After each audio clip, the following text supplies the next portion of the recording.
मन करता राजा लूह छन छन बहता।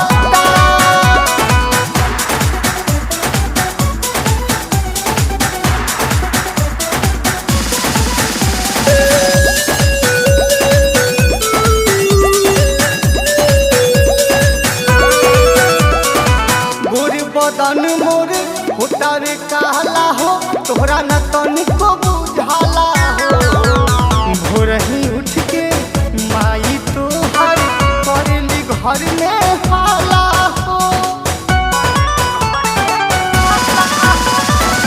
गोर बदन मोर होटार कहला हो तोहरा न तनिको बुझाला हो।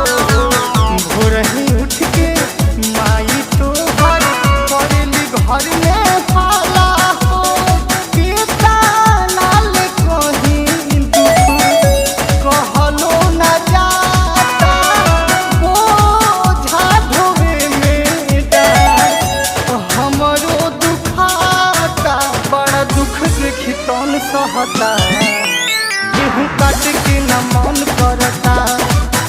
सैया लूह छन छन बहता गेहूँ काट के न मन करता।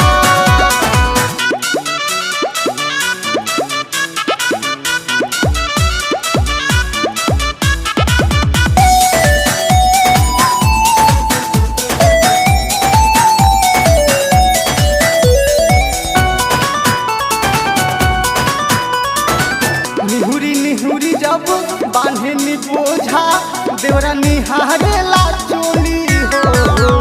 लगी जवानी के हमरा उ मोटरी सैया दी खोली हो।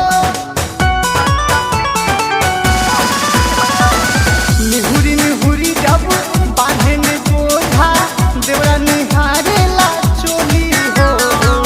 लगी जवानी के हमरा उ मोटरी सैया दी खोली